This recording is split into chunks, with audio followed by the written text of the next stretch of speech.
ఉత్సాహంతో పడవ నింపుకుని వ్యాపారం చేయడానికి వెళుతూ మార్గ మధ్యంలో ఈ రాజుగారు చేస్తున్న వ్రతాన్ని చూసి పడవను ఒడుగు పెట్టించి,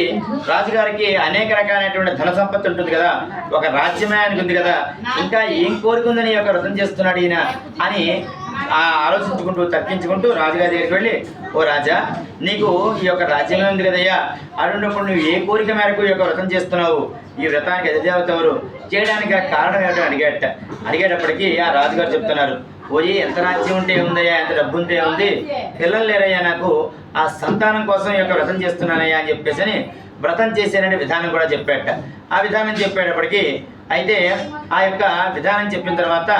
ఆ యొక్క రాజుగారు చెప్పినటువంటి దానికి వైశ్యుడు తప్పకుండా ఈ యొక్క వ్రతాన్ని నేను చేస్తానయ్యా అని మనసులో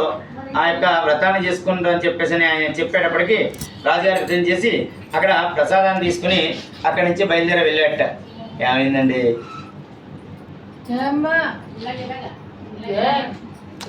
దీప్ దీప్ చెప్పండి.